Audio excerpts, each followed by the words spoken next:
Thank you.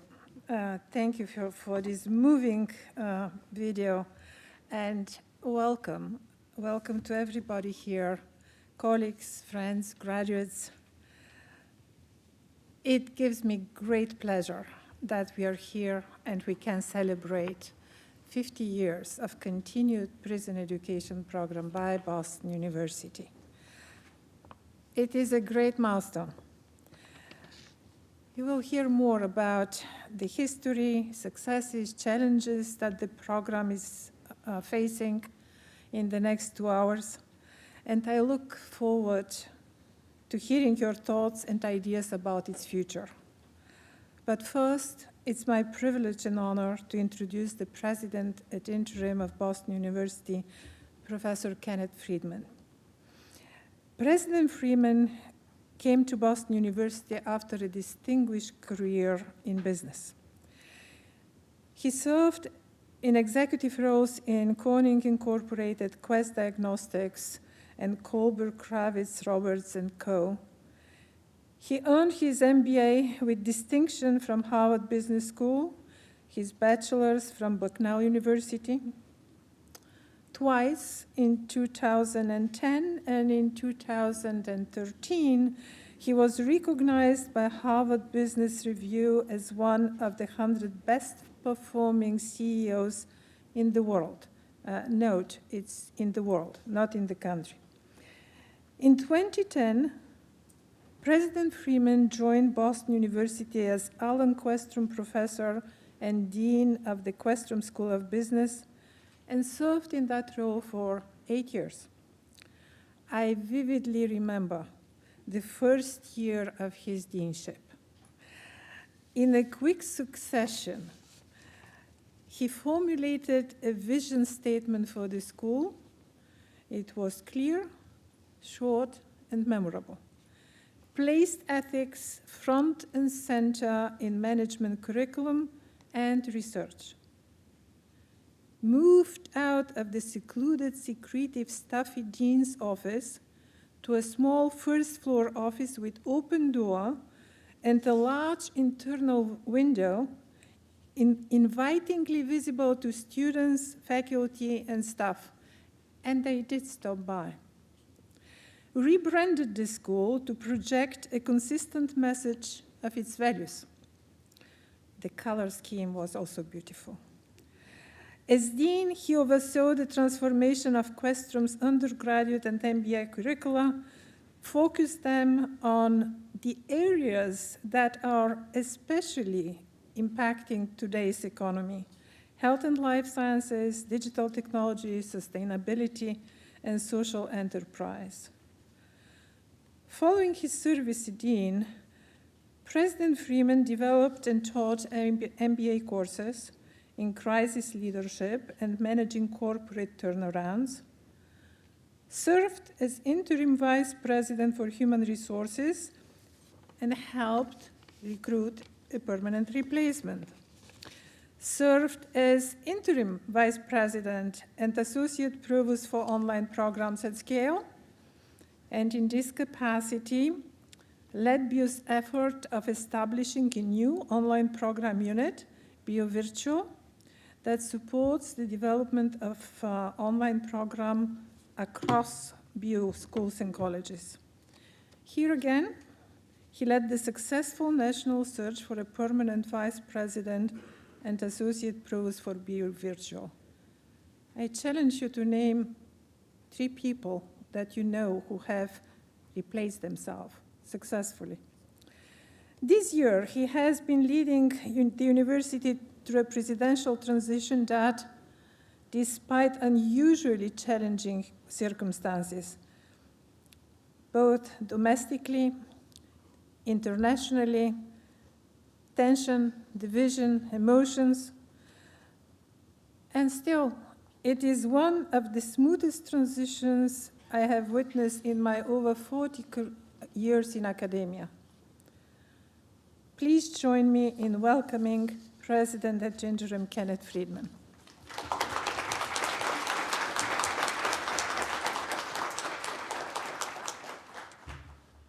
Well, Good afternoon, everybody. Thank you so much, Dean Zlateva, for the tremendous introduction. I'm honored to be with you to celebrate the 50th anniversary of the Boston University Prison Education Program. Our third president, Lemuel Merlin, spoke of a university, and I quote, "in the heart of the city, in the service of the city," end of quote. Boston University has always been an institution that engages directly in the community and the world. From our beginning in 1839, BU has strongly believed in the power of education to transform lives. The prison education program has fashioned and has been sustained in that spirit of service. Since its inception, the prison education program has transformed many lives. The longevity of the program reflects the university's values and our commitments. It's also testament to the desire of individuals who thirst for knowledge and renewal, despite the circumstance of incarceration and hardship. When you speak with anyone at Boston University who has taught in the program, you'll hear consistently that the students they meet in the prison classroom are engaged and diligent. Let's consider some history. We saw in the video that in 1971, Professor Elizabeth Barker was the head of BU's College Bowl quiz team. Does anybody remember College Bowl besides myself? It was on CBS. It was on Sunday afternoons at 5:30 in the afternoon. As she brought the team to MCI Norfolk to practice against another quiz team consisting of incarcerated individuals. Professor Barker was a poetry instructor in BU's English department and held regular poetry readings at the prison. She was inspired to build a more comprehensive program and persuaded BU's new president, John Silber, to establish a full bachelor's degree program, which launched in 1972. In 1989, 17 years later, the prison education program expanded to a second medium security prison for men, MCI Bay State, and by 1991, it included MCI Framingham, the only Massachusetts penal institution for women. In the 1980s and early 1990s, a number of Massachusetts colleges offered courses within the prison system. Students who had earned 30 to 60 credits through other colleges could apply their course credits towards a BU bachelor's degree and could also go on to pursue a master's degree. Because of the Crime Control and Prevention Act of 1994, Pell Grants for prisoners were eliminated. Boston University's prison education program was one of the very few programs that continued to operate despite that legal change, with a focus on undergraduate courses since 1998. In 2018, Boston University introduced the undergraduate certificate in interdisciplinary studies, essentially half an associate's degree consisting of 8 courses and 32 credits. The required courses are introductory mathematics, English composition, and computer literacy. The remaining courses must be from natural sciences, social sciences, philosophy, humanities, and history. The program has been a success, reaching many students. Between 1990 and this May, as you saw in the video as well, more than 400 students will have earned bachelor's degrees, and 41 students will have earned undergraduate certificates. And from 1991 to 2001, 28 students earned master's degrees. A body of research shows that prison education can significantly reduce the risk of recidivism and reduces rates of disciplinary actions for the currently incarcerated. These are important reasons to celebrate the impact of a program such as ours. There are other reasons as well to be proud of our prison education program. Acquisition of a credential opens doors. It opened doors of opportunity, and the pursuit of knowledge is in itself fulfilling and renewing.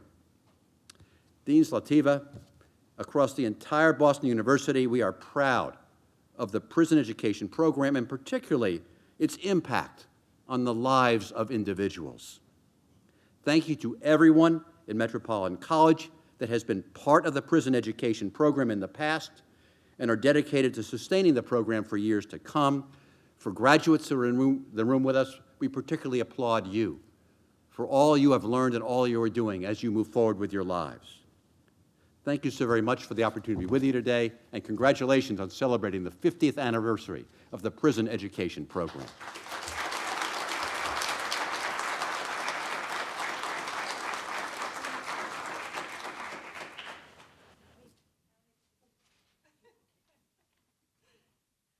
Well, I want to tell you some about Mary Ellen, of course. But before I do that, allow me to share some personal thoughts. Metropolitan College is the college of second and third chances. And if needed, more restarts. In that, it is fitting place for a prison education program.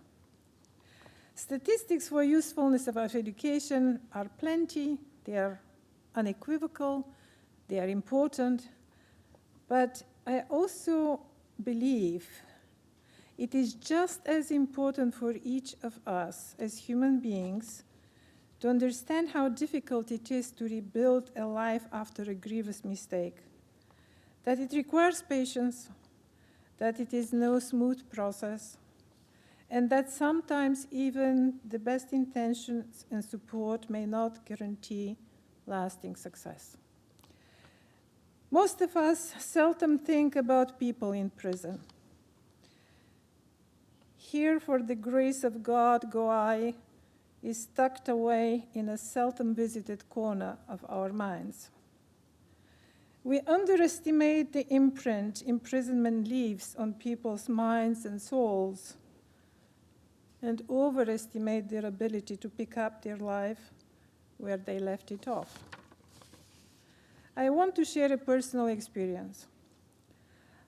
I hired an alumna of the program, in Framingham program, Julia Goldberg, immediately after her release, a chance that not many are given.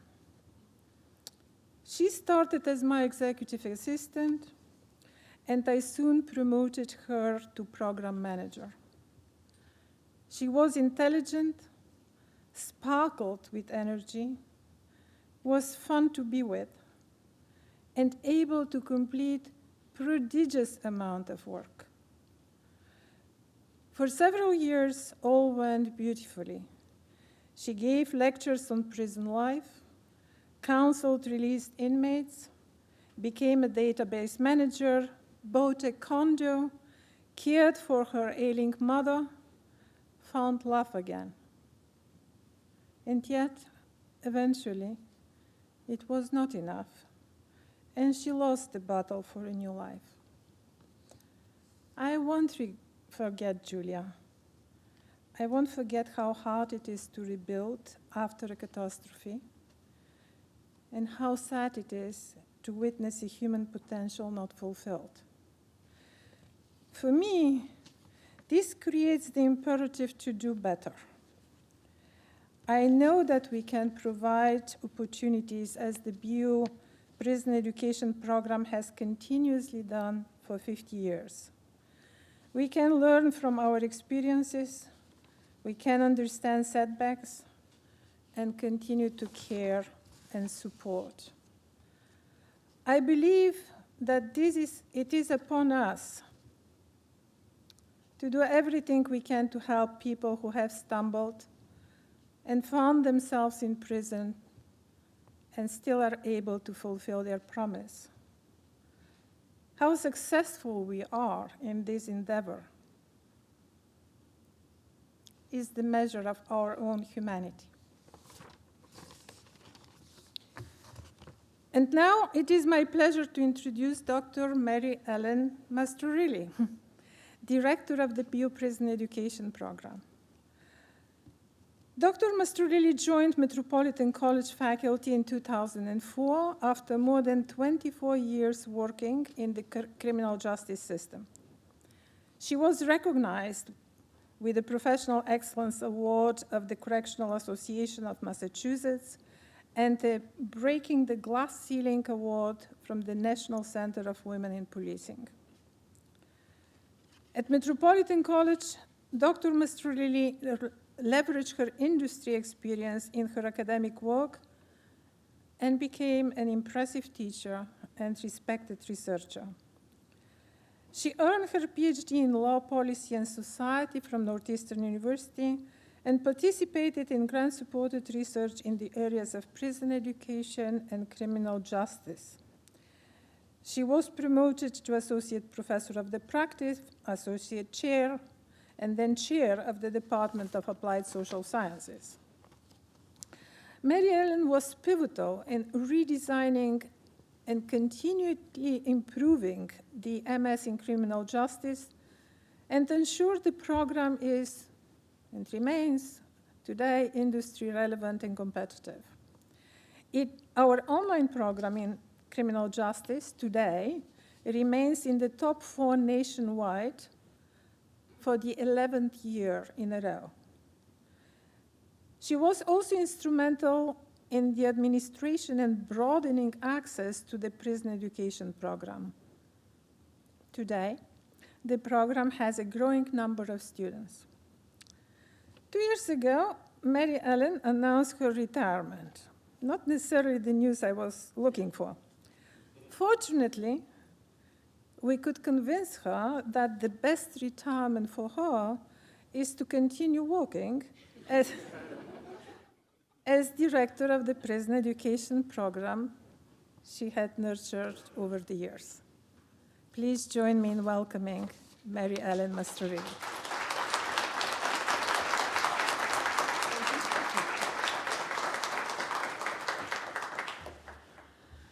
Good afternoon, everybody. Thank you so much for being here today. And if you know me at all, you know one of the things I like to say is 80% of life is showing up. So thank you for showing up at this important event today. Today we gather not only to celebrate the impact and longevity of the Boston University Prison Education Program, but also to recognize and applaud its successes. We have in the room this afternoon several prison education alums, and I'd like to invite them to stand so we can congratulate you.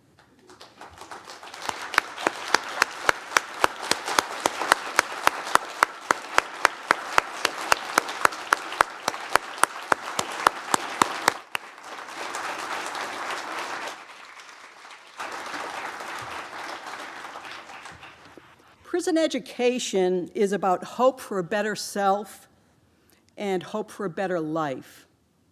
It's about access to a human right, that human right being education.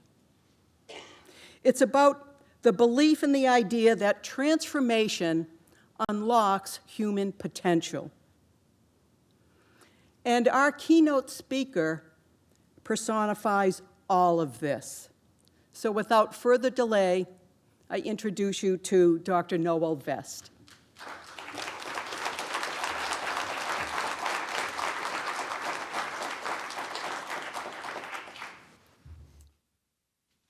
Right, it's times like this that I have to pinch myself, I think sometimes, to think, 10, 20 years ago that this is where my life would be today. It would have been a stretch, let me tell you that. I'll share a little bit of that with you. I first want to say thank you, Mary Ellen. I first want to say thank you to Dean Zlateva and President Freeman for allowing me to be here today. And most of all, I'd like to thank my wife, this is a dynamic duo, and I would definitely not be anywhere close to here without her support and help. And so I appreciate that.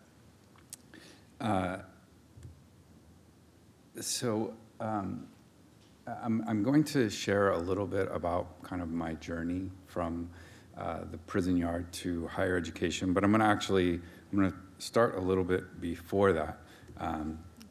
And so we'll start with chapter 1. So I grew up in a very small town.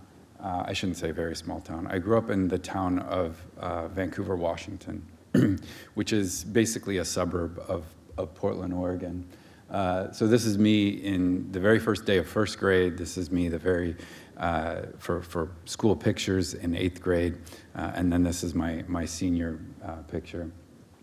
And they're all kind of meaningful. I'll but I'll spend just a few moments on first grade.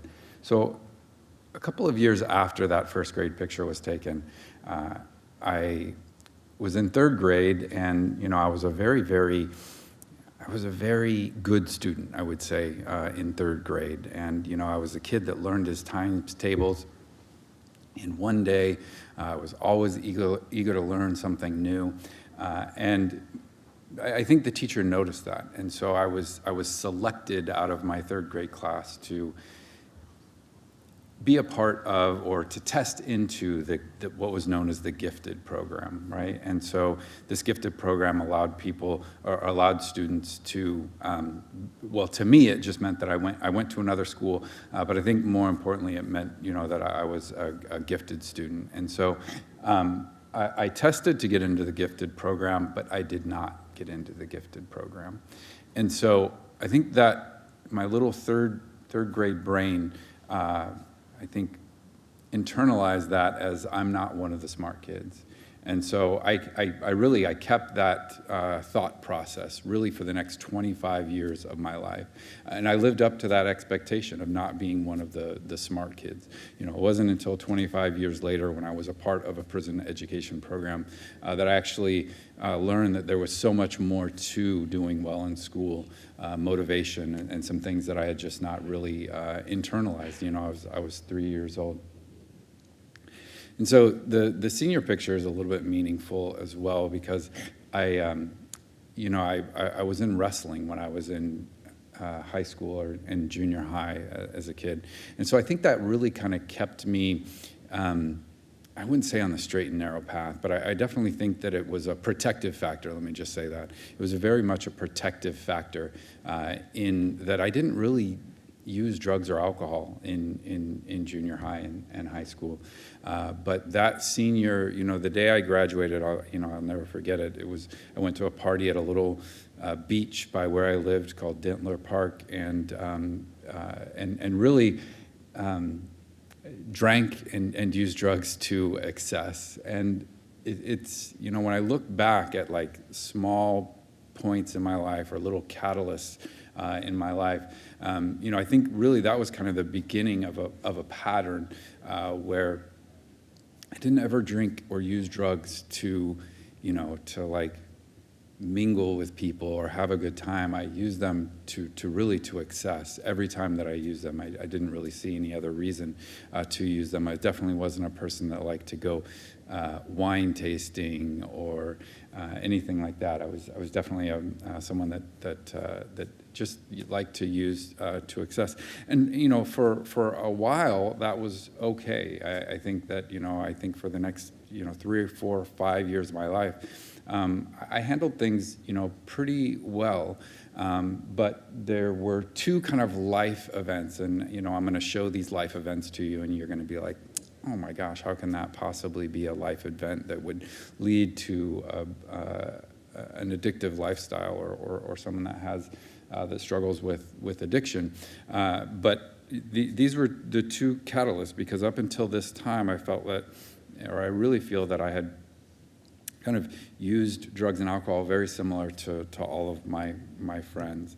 And so the 2 things that happened was that the first thing was that I opened a business, Brace Yourself Sports Medicine. The business is actually still there. Every once in a while when I go back to my hometown of Portland, I look and see, and it's still there every single time I go back. So I take great pride in that business still being open. But I opened a sports medicine store, and I think I started making a little bit more money than I probably should have been at that time. And that new money, or that freedom of money, I think allowed me to get away from the mindset that I had until that point, which was that I just the only thing that I do is smoke weed and drink. Those are the only 2 things that I do. And it just got me thinking that maybe other types of drugs would be better escapes from reality, and I had the money or had the means to be able to have those better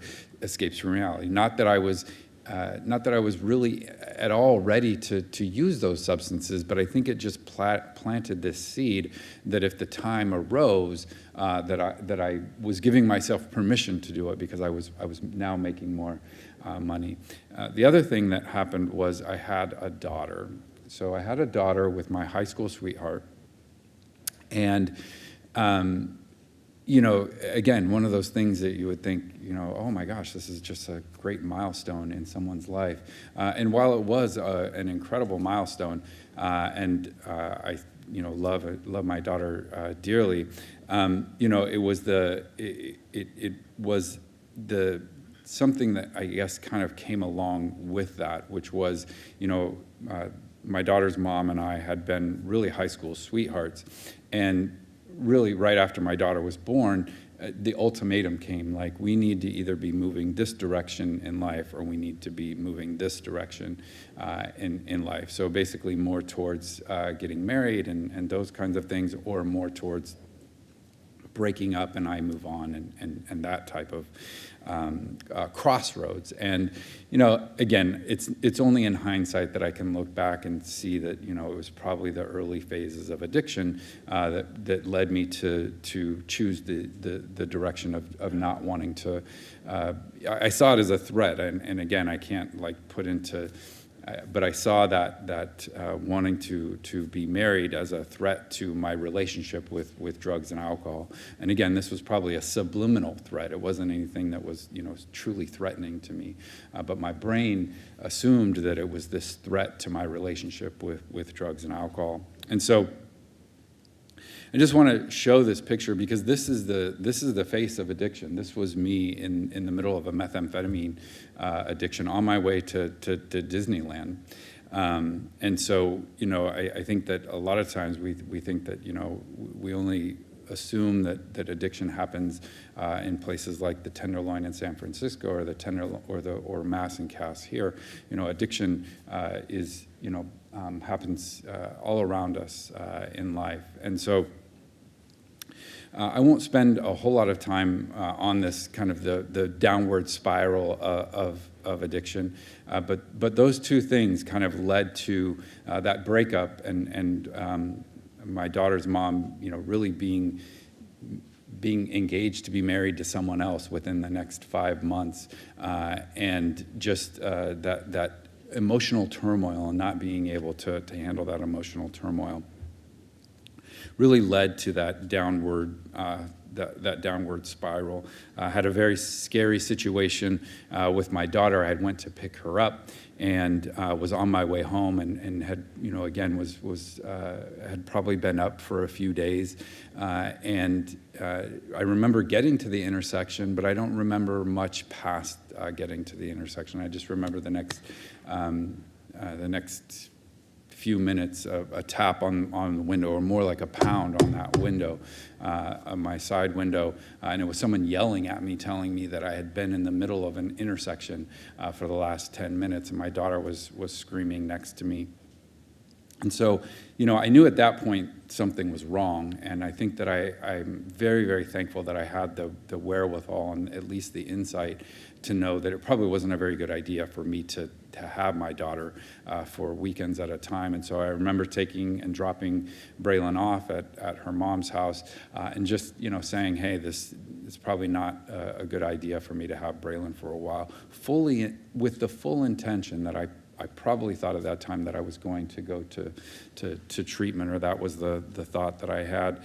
But instead, I would get arrested a couple of weeks later, and really for the next 4 years, I ended up homeless, and, you know, I knew that things were going to end badly, and they did. They ended up badly. So this was a picture in the newspaper that was circulated. They didn't know who had come into this bank and taken $10,000 out in someone else's name, but they knew that person wasn't the person that they claimed that they should be. And so this picture was circulated in that newspaper, and my mom called me crying her eyes out, and she, you know, she was beside herself. She said that this was this was the end of me relying on my family for any kind of support or resource. And so I remember going over to the house, and she took her key, her house key, away. And I apologize for getting a little bit emotional, but this is the first time I've talked about my mom since losing my mom. And so it's definitely rough.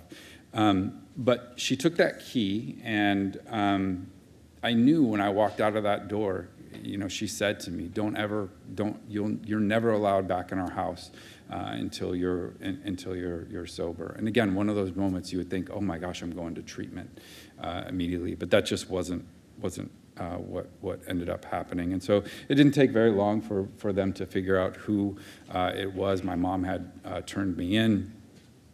And so I spent the next year on the run, fleeing down to Las Vegas, where I ended up arrested and serving 7 years in the Nevada Department of Corrections, on top of the stuff that I had up here in Washington that was run concurrent with what I had here.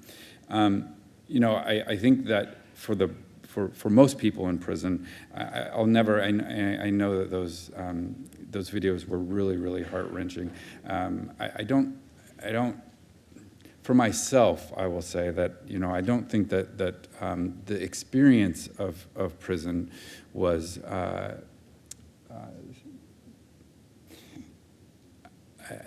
how do I say this? I don't think the experience of prison saved my life. I think that there are things that happened there that I didn't have the ability to have happen on my own. And I'll talk about those things, right? So the removal of my environment, the removal from my environment.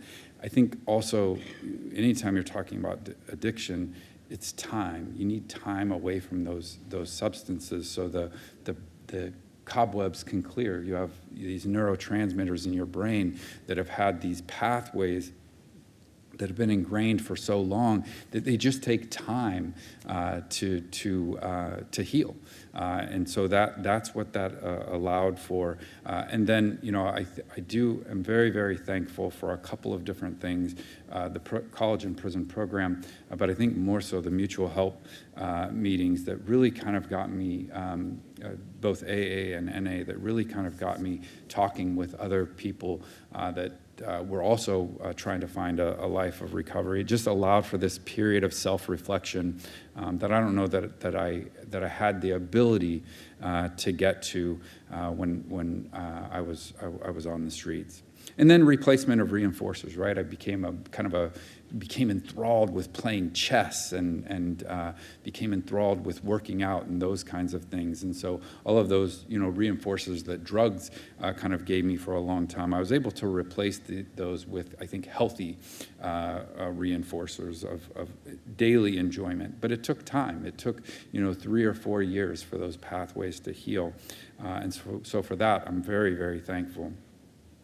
And all of this in probably one of the harshest environments in the world, really. And so the other thing that I want to talk about for a moment is the college and prison program. So I was in the Nevada Department of Corrections at High Desert State Prison, which is just outside of Las Vegas, Nevada. It's maybe 40 minutes north of Las Vegas.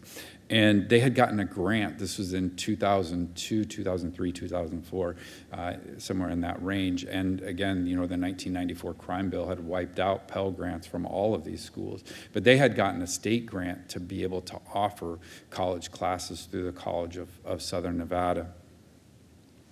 And these classes absolutely changed my life. I look at sometimes I pull out my transcript, and these 7 classes that I took are on my transcript, and they're the most proud college classes that I have, because those were the college classes that really changed my way of thinking. That was really some damage that not getting into the gifted program 25 years before had done on my third grade brain. And so this was a new beginning for me, and I was very, very highly motivated, and I am so thankful for the College in Prison program through the College of Southern Nevada, because similar to many of the men in here, it absolutely changed my life. It brought me around people that were wanting to change their lives, and there's something. It's not just transformative. You talked about being transformative. It's transformative almost in a different way, because you knew that you were surrounded by people that really had struggled in life, and so it was transformative in a way that I still look back on with awe, and I'm so incredibly thankful for that experience. And so I ended up getting out in 2009, and like many people, this was kind of where I was at, right? Where is home? I don't even know where really I'm going. I don't really want to go back to Vancouver, because that's where I kind of had all of my trouble. I definitely didn't want to stay in Nevada, so my parents had moved to the east side of Washington, and so I decided, well, I might as well parole out to where they're at. So that I can at least be by family. And as many people realize when they've been to prison, the world's changed a lot. I've changed a lot, and I knew that the hardest part was yet to come. But I also knew that I had made quite a few strides while I was incarcerated, and I felt like I was ready for that. And so some of the things that I think we all kind of deal with coming out of prison is that the realization that you're going to have this lifelong felony status. There really is no getting away from it. You can get a pardon, but it's still it is still kind of all there. I had no job prospects. I had those 7 college credits, but I was extremely motivated, and I knew that I wanted a fresh start. And so I had my dad drop me off at Columbia Basin College.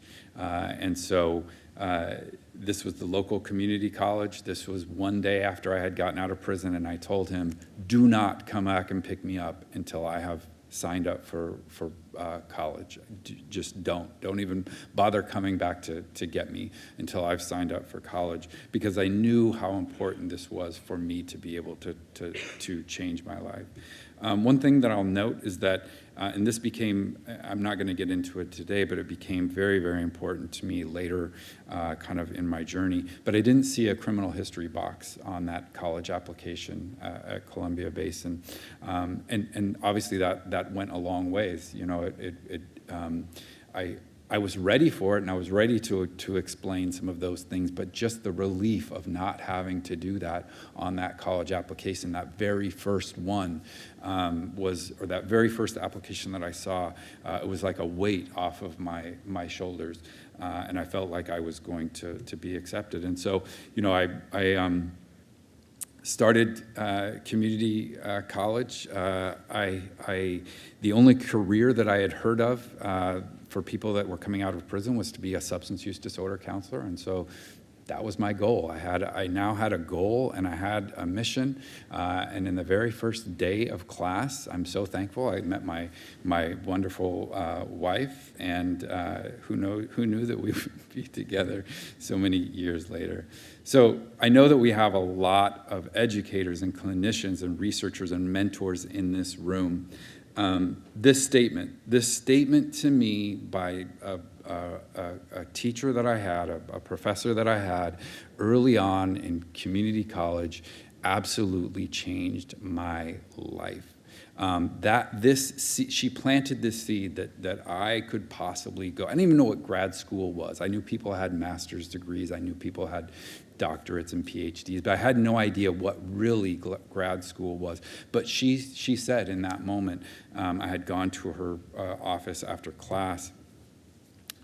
She said these words, and it is crazy how a simple statement made to someone can really change and alter the trajectory of their life forever. And so, I would say that, you never know when you're going to be the next Kaylin Stevens. So everyone in this room, if you have the opportunity to motivate someone or inspire someone, please use that opportunity because, like I say, it absolutely changed my life forever. And so I went on to graduate. Me and Riley both graduated and became drug and alcohol counselors. And I had made my mind up that I was going to go on to the local four-year university. I worked as a substance use disorder counselor.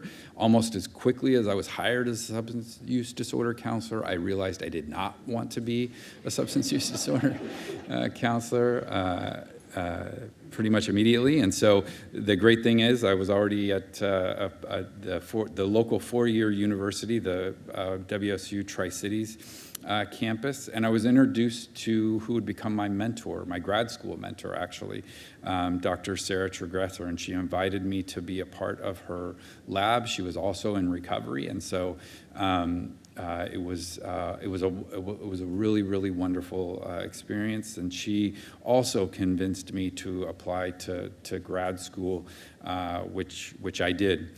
And the next chapter is I was accepted to Washington State University, this time the Pullman campus in Pullman. So I lived out there for a year with my brother until Riley joined me out there about a year later.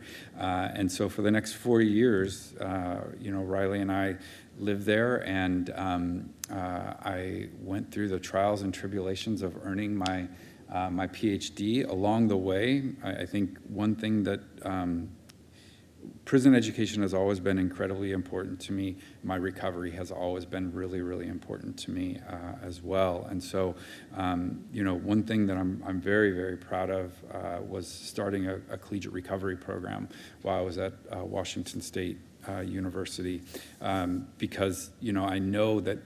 If the numbers are correct, right, half of people coming out of prison have a substance use disorder as well. And so for those individuals that want to go back to school and are in recovery, these collegiate recovery programs can be a safe haven in a really abstinence hostile environment. And so, my work in creating pathways for people, obviously in recovery that are, I would say, traditional college students, but even more so, I think for students that have substance use disorder and histories in the criminal justice system.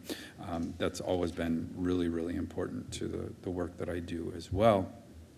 And so as I was finishing my PhD program, I basically knew that I wanted to I knew that I needed more training.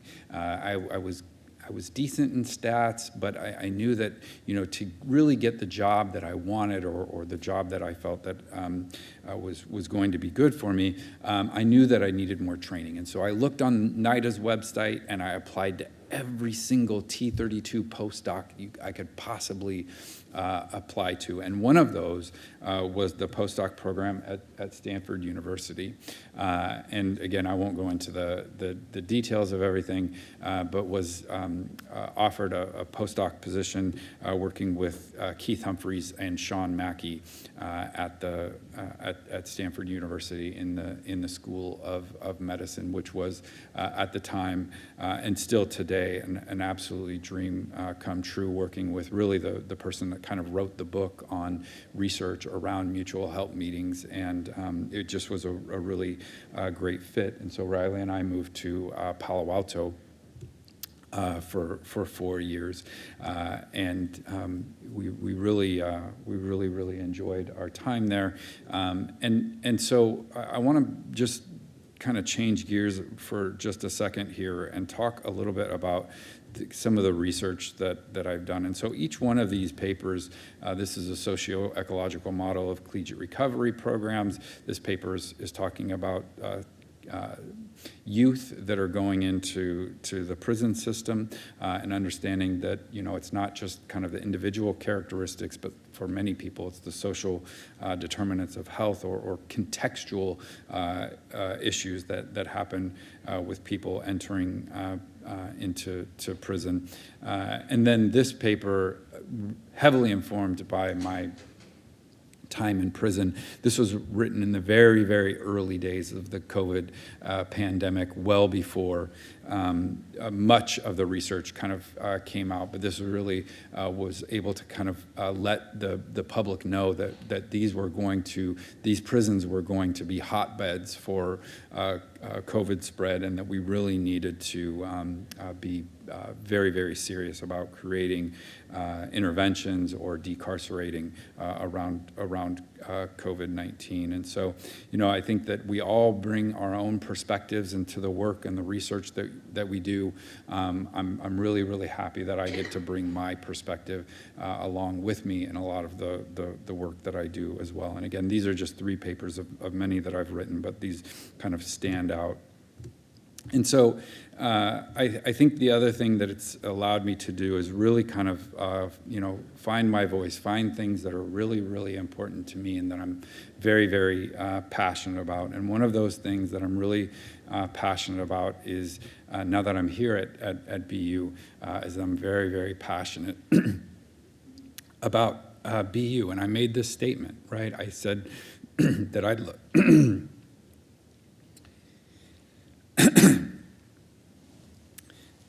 love to see BU become a leader, a national leader in college and prison programming and collegiate recovery. And I do. I hope over the next 10 years I'm able to help usher in and help BU become more of a leader in prison education. And I hope that I'll be able to bring in collegiate recovery in a way that is very, very beneficial to the university as well, because I know what a difference it made in my life. And so I want to spend just the last minute that I have talking about where I feel like we need to be going. So this is one of the many, many students that have heard my story and reached out for mentorship. Currently a grad student at George Mason. And this is just one of many students. This is Leo Hilton. Very motivated, extremely talented, extremely smart. He's committed to his studies on restorative justice, and he actually guest lectured in my class here at Boston University last week. So the main difference between Leo and the other students that I mentor is that Leo is currently in the prison system, just 200 miles away from here, up in Maine. And so I meet with Leo monthly by Zoom. We have our monthly mentorship call. And, like I say, Leo guest lectured in my class with last week as well. So when I see things that other states are doing, it really motivates me to want to bring these kinds of things here as well. This is, I meet with Leo by Zoom every month from his prison cell. So this is possible. It can't just be me in this fight. This is my vision, and I hope that, many of you will support this vision as well. I think that there really is no better way that BU can give back to our local communities here than bringing people back from prison with master's degrees and PhDs that they can use to make a difference in the local neighborhoods here, right? The Mattapan and Roxbury and Dorchester. If we can bring people back into those communities with PhDs and the lived experience, I think that we would really be doing a service. And so I think to accomplish this, we need more than my story. We need more than the stories of some of the other people that you're going to hear from tonight. We need collaboration, and we need collaboration at the top. I understand that higher education is a business, and this business model is not extremely profitable. The prison education side of things is not extremely profitable, even with the introduction of Pell Grant money that can go back into these college and prison programs. It will be the schools, the lawmakers, and the communities that take on these because they are administrative challenges. They are very, very challenging to do these programs, but it will be the those communities that, and it's not just, it's because people truly care and truly believe in changing lives on the inside and on the outside, and making our communities stronger. And with that, I want to say thank you to everyone for having me. Thank you, Mary.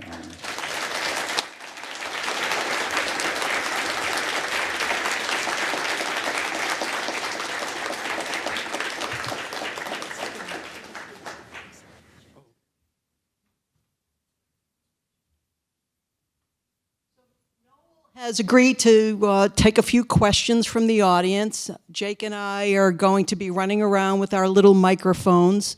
So does anybody have a question? Thank you. Thank you so much for sharing your story with us. I do volunteer work at MCI in Norfolk, and I know many men who have taken BU classes, and they value them so terribly much, and so I thank you for them.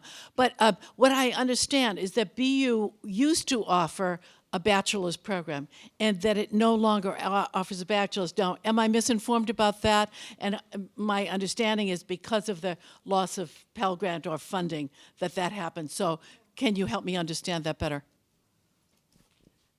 Yeah, we do offer a bachelor's program. It still exists. We suspended admissions for two reasons. One is that there were relatively few people who went into the bachelor's, and we wanted to put in a program that allows larger population to attend the program, which is the certificate. That allows us to reach more people. The second reason is, and we are working on that, that Boston University has mandatory HAP requirement in the undergraduate, at the undergraduate level. That is, the classes must meet a certain number of credits in areas, in general areas, in quantitative thinking, in languages, etc. And we need to certify to make sure that we have enough of these classes to be offered in the prison so that we have the degree. So it is a restructuring of the bachelor's degree at BU that happened 4 years ago, sorry. There is some progress towards that, and I hope that it will be successful.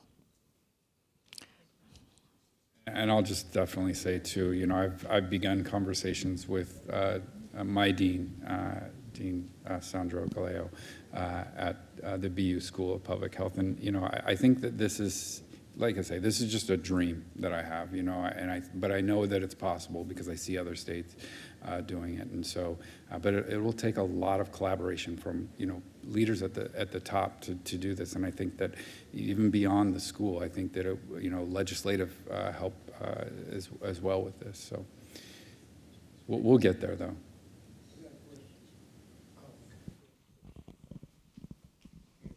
Can't stand. I got a bad back.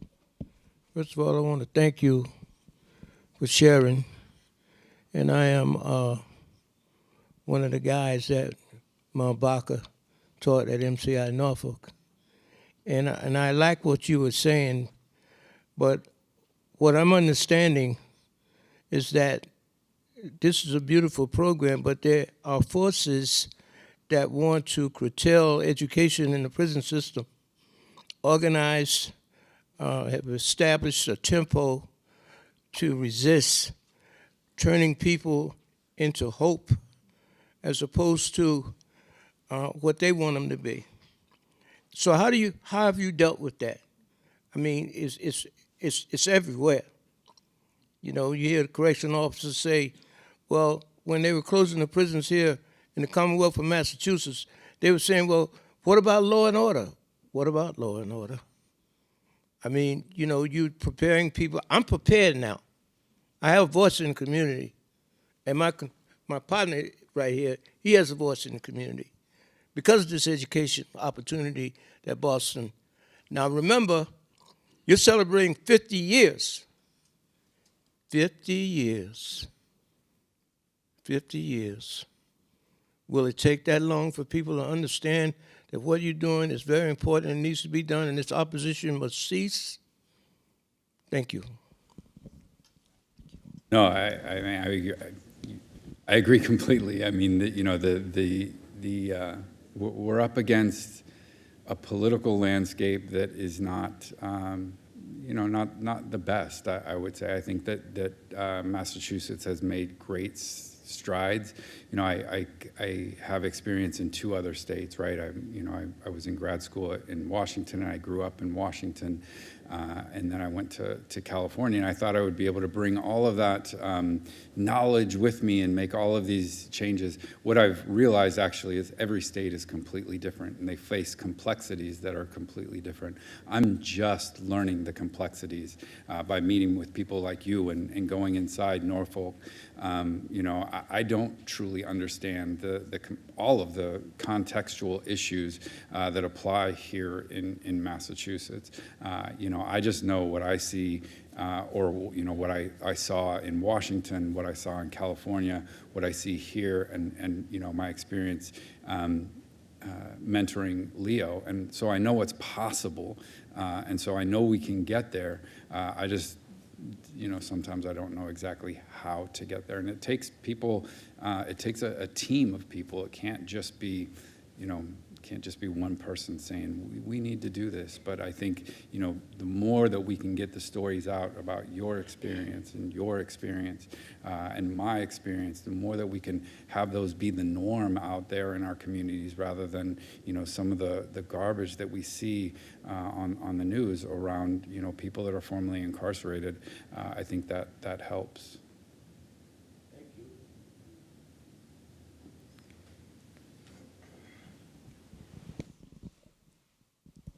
Thank you very much for sharing. How many classes are being taught in Norfolk per semester? So I haven't taught any. I just went in there probably for the first time. I think it was about 3 weeks ago. I just got to BU in September, and so as you can imagine, it takes for a person like me, it takes a little bit to get approved to go inside the prisons. Oh. But I did teach at Coyote Ridge Prison. I taught a drugs and society class in Coyote Ridge Prison, which is in Washington, and then I just led a research workshop at San Quentin before I left Stanford. And I can answer the question about the number of courses we're offering. Any given semester, we offer 4 to 5 courses per semester, both at Framingham and Norfolk. And this June, we'll be having 2 men graduate with bachelor's degrees from Norfolk, and a woman graduating from Framingham with the BLS as well. Is that the average two per year now? It varies. It varies dramatically, yes. I wanted just to add, to answer the last part of your question, if it is the Pell Grants or the funding that has nothing to do with that. We don't have Pell Grants and for forever, and we are running the program, but it is Boston University funded. So every year it is, I mean, if we count the tuition, it's millions. But let's look at just the expense to running the program. It's around $300,000 per year. And that is funded by the university. We provide of course, the faculty, the administration, the books for everybody. So it is substantial.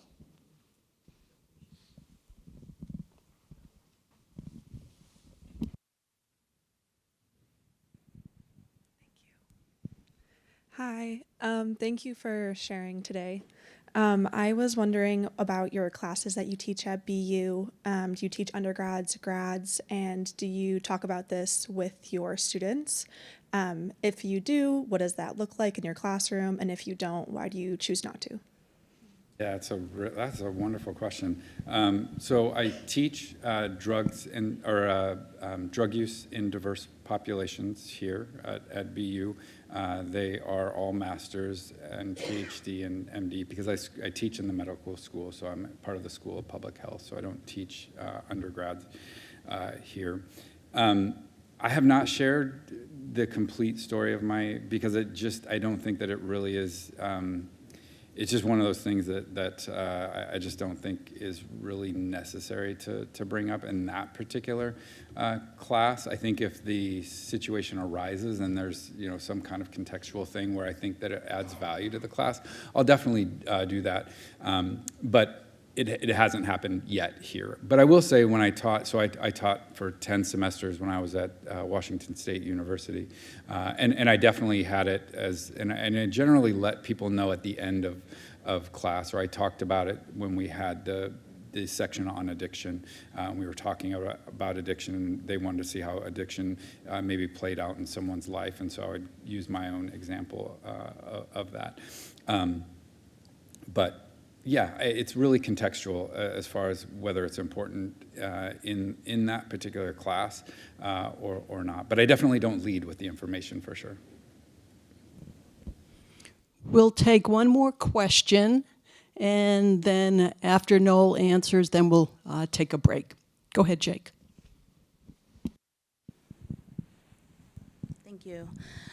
My question is, does Boston University plan on maybe collaborating with any other universities or colleges that are developing similar programs?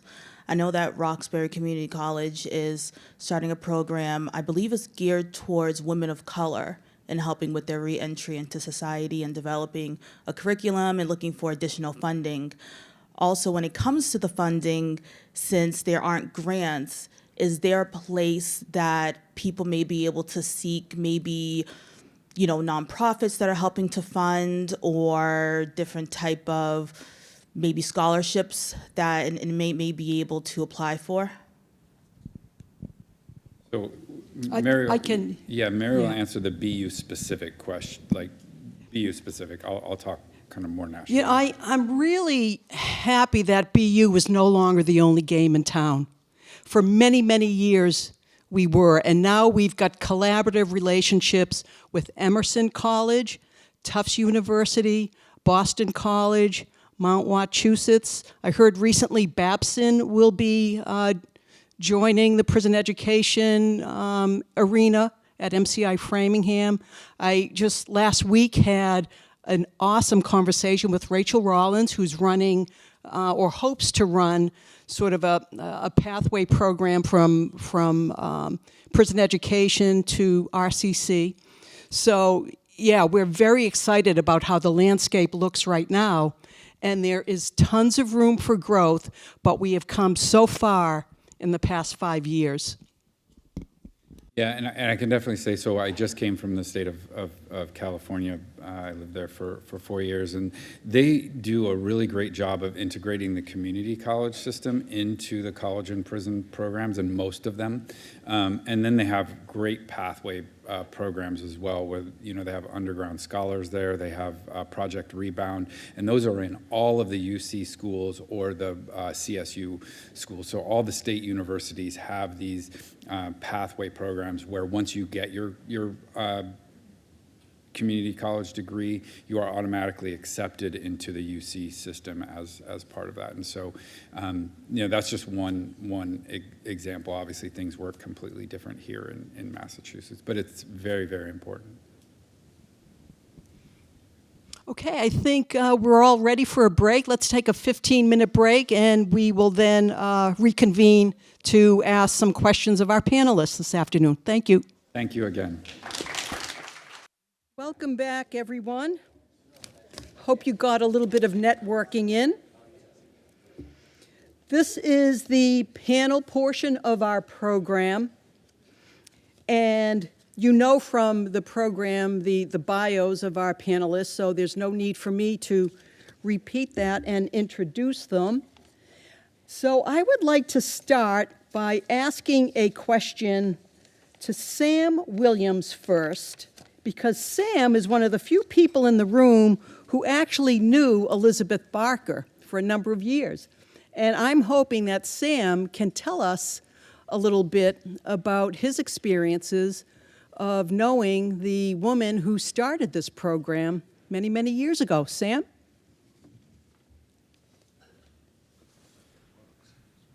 Hi, good evening. Good afternoon, Sam Williams. Oh, it's not working?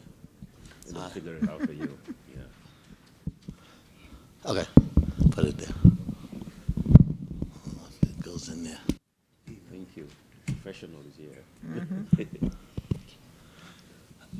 Good evening, early evening. I want to say thank you to my former teacher that's sitting there in the second row, and my mentor, Haywood Fennell, that's in the back. I met Haywood, I forgot.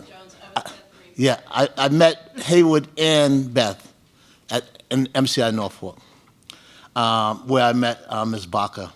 You know, when I go back into my old pictures and I see her, I literally start to cry.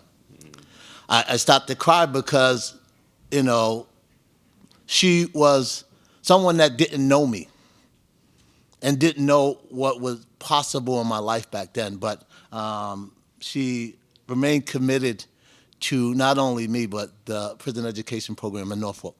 So, and I'll be real quick. So we call her Ma Baca. And so she followed me from MCI Norfolk to to Pondville Correctional Center, and she did a direct studies courses with me. And then she followed me to Boston State pre-release. And then I was visiting her at her home. She moved from Chestnut Hill to Brookline.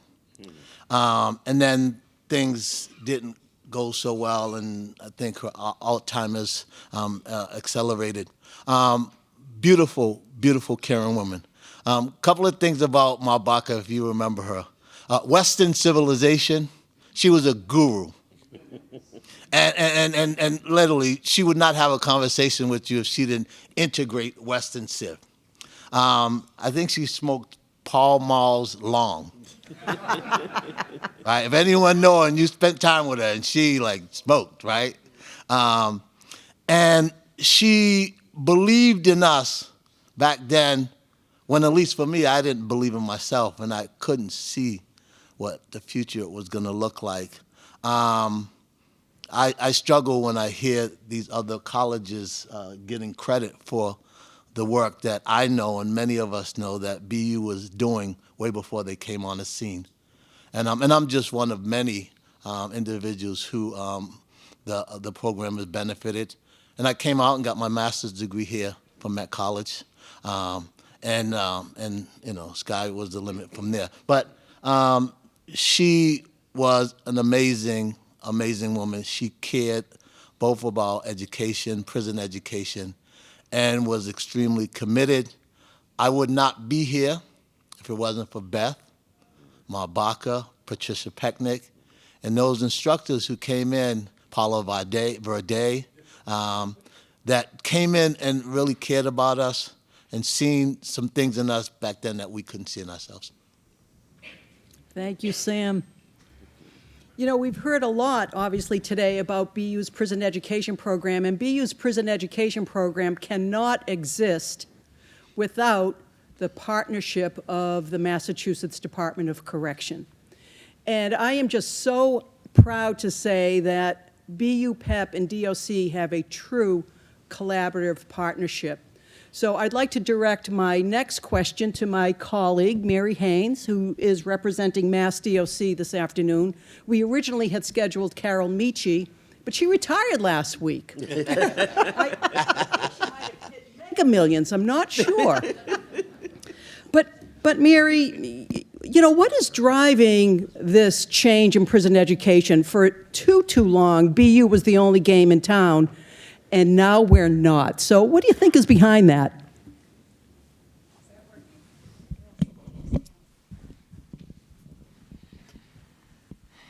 All right, I'll take this. Hi, everyone. Thank you for having me, Mary Ellen. And yes, we are very fortunate to have a wonderful partnership with Boston University. They have stood the test of time and weathered the storm of changes across the prison education landscape over 50 plus years, which has really been a blessing in the Commonwealth because it's enabled us to sustain what program we could in the face of Pell being, retracted in the 90s.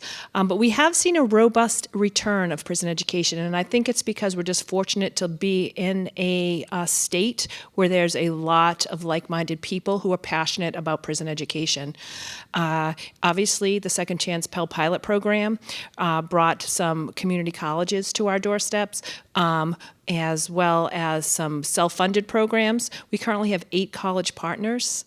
So we have people, many of whom are represented here today. So I have to give a shout out to our other partners because we are really fortunate to be a good collaboration. We have MCI Norfolk's other partner with BU here today, Emerson College, offering a Bachelor of Arts. We have folks from MCI Shirley and NCCI, Mount Wachusett Community College, offering an associate's degree, and they're one of our Second Chance Pell schools, and Boston College is with us today as well. We also have partnerships with Bunker Hill and Tufts, Massasoit Community College, Babson College, and Ben Franklin Cummings coding programs in conjunction with MIT TEDGI. So as you can see, we have grown tremendously, and it really is due to sort of just people's passion for the transformative nature of education. And I think we have Boston University to thank for that because they continued to push through some really tough times and enabled to sustained interest, kept sort of the gas on the pedals, kept the interest there. And I think some of our other partners have also been part of other very robust college programs across the country, and they've brought their respect for those programs to the institutions that they work for. So Massachusetts currently has over 300 folks enrolled in college programming. This semester alone, we have 65 classes running across 8 facilities. So we continue to try to scale up as best we can in face of obstacles such as space, because you are not building more space, but we are seeing a great deal of interest. We're seeing the impact that has on the institutions. And as graduates here have attested to, and many, many folks have said as a result of being in this, even just one class, how it has really enable them to think about their lives differently, and we all know how valuable that is. Thank you so much, Mary. I'd like to direct the next question to Lynne Sullivan. We love to talk education, and Lynne often says education is key, and that's something that we know. But Lynne, tell us why you think education is key. I'm the prime example. That's why I think education is key. Education gives you opportunities, and it gives you an option when you become released from prison systems. If you don't give someone an option or different options, they have no choices, which means they're going to go down the same pathway. But when you open up somebody's mind with education, they start to find out who they are. And then they start to learn about what they can become. I was blessed to have a mentor myself, and that mentor and I are going on our 20th anniversary. I started my journey 20 years ago, and it started with BU. And that mentor came up and showed me that I was worth something, and she said that I could do it. My first English class, I didn't think I was going to make it. I was going to quit. But that professor said, no, you're not. You're going to keep going, and we're going to get you through this. And I continued that education, but I got to watch other folks behind me. When I actually worked for Boston University as a coordinator for several years while I was incarcerated. So I had the privilege of actually signing people up for education. And I got to see them no longer go into solitary confinement. I got to see me acting right because I wasn't, behaved as well until I went to school. Education let me find who I was. The people that taught me, every one of those professors gave me something. They believed in me and they treated me like a human being. I was a student. I wasn't a number. I wasn't a crime. I was a student in that classroom. That changed everything, just having somebody believe that. So then you start to dream, and then you hope. But when you're going to walk out those doors, if you don't have that privilege of having somebody believing in you, or the opportunities to have a different pathway when you walk out those doors, then you're not going to have those choices. And you're going to be back in that same predicament that brought you back in there, or that same trauma you're going to relive over and over again. So by giving somebody an education, you open up the options to be able to choose anything they want and give them the tools to do it. So for me, education made it so I could come back out here and beat those barriers that are all sitting on my pathway. And not only that, but now I got the best job ever. I work for the Peter Green program. So now I get to bring support systems to work with folks on the inside on their academic goals and their educational journeys, and the folks coming home. But at the same time, I'm educating all these people going in as tutors and TAs. They're getting a bird's eye view of our systems and what could be changed and what can make it better. So they're learning and they're learning. It's a win-win. So yeah, that's why I think education is key. Thank you, Lynn. So well said. Dr. Waya, this question's for you. All right. We know, both you and I know, how difficult it is to teach in a prison classroom in terms of going through the pedestrian trap, being told we can't take in this piece of paper, that piece of paper. But we also know the work is so important. What motivates you to stay teaching in this program? I believe you've been teaching in the program since 2005, and despite the difficulties, the challenges, the obstacles, the arbitrariness sometimes, what keeps you going? How many hours do you have? The first time I went as a guest, I was invited by someone to speak with a group.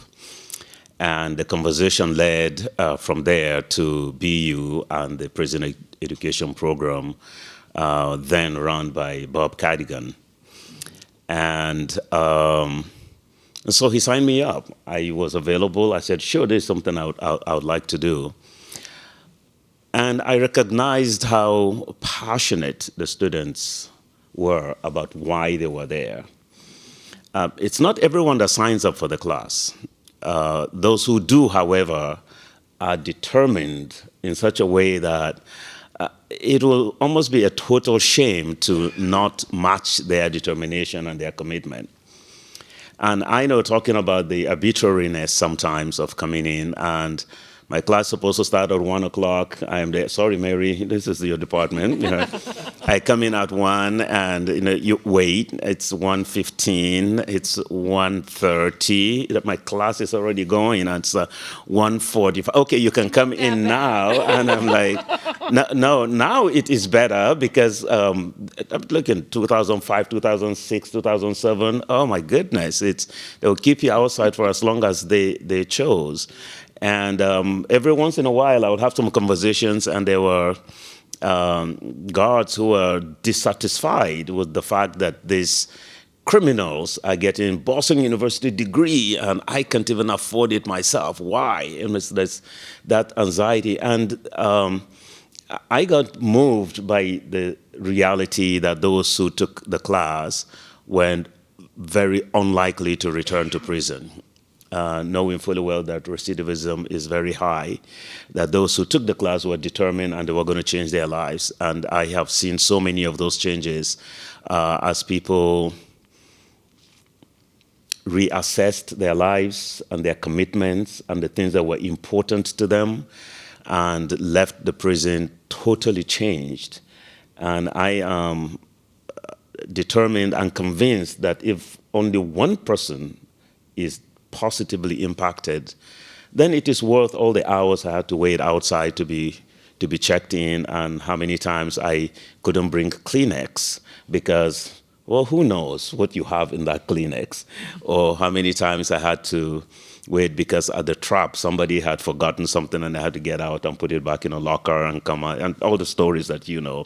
So yes, I see the impact on people's lives, and a story I have shared before is the student who is currently at Harvard, actually graduating this year from Harvard, who after leaving prison called me to tell me he wanted to apply and if I would be a reference for him.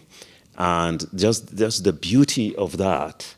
And so that's why I keep doing this. That's what keeps me going. Thank you. José, this question is for you. Now, I want to start by a little introduction in the sense that with many of the prison education students that I speak with, they talk about how not only does it impact their lives, but it impacts the lives of their families. And I know you often speak about your beautiful family, and I'm just wondering if you'd be willing to share any thoughts that you might have on how prison education has impacted not only you, but your family and the community at large? Okay. So can I just, I'm nervous, so I'm going to put you on the spot a little bit. If you're graduated from BU behind the wall, could you at least raise your hand or stand, please? That's part of my family right there. Right? So that's part of it. You affect me. I don't know if I affect you, but you affect me. My community is folks formerly and currently incarcerated. I'm here with a good friend. Ray, raise your hand. I'm sorry, I'm going to put you on the spot. My good friend Ray, who got us here and has a powerful story as well. He's part of my family and my community. That's a tough question. I heard earlier, the keynote, and there were many things that resonated with me, and some other things that I was like, that wasn't my life. My life was a little bit different. And for me, you would not know me at all. You wouldn't know who I am. You would have never met me had I not gotten a bachelor's degree from Boston University, period. I was a high school dropout. I barely got my GED in the late 80s when you just had to sign your name on it. That's when you got like 50 points just for putting your name. And 10 years later, I'm in a classroom pretending to be a student, memorizing everything that I don't even remember anymore, but getting like good grades and thinking I can do something. And remember getting that degree and sitting on my bunk, and this is like the first thing, like touching the raised letters of it, and this is the first thing, like Braille. This is the first thing I've ever finished in my life.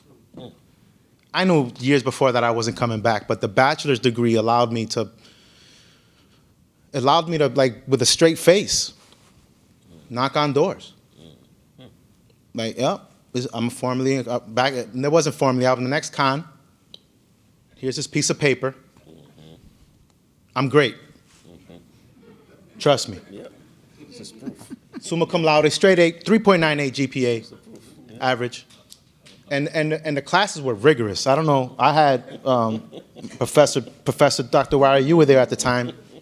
You were a menace to many students' grades, but you kept us accountable, and it was very difficult. So I don't want anyone to think the classes weren't rigorous and very difficult. How that has affected my community? I'm a former drug addict. I'm a former drug dealer. I enjoyed the life of a street person for most of my life. I can't imagine. I'm looking at this like chandeliers and stuff. I'm seeing the privilege that's oozing from it, and I know that my degree allows me to be here. And if it didn't, I wouldn't care. But it allows me to be here with a straight face. But it's just interesting. Like, it's a lot of privilege. It's a lot. I don't come from any of this. And it's the privileges that come through the education that I received and that allows me to give back to my community right now in ways that I just never would have.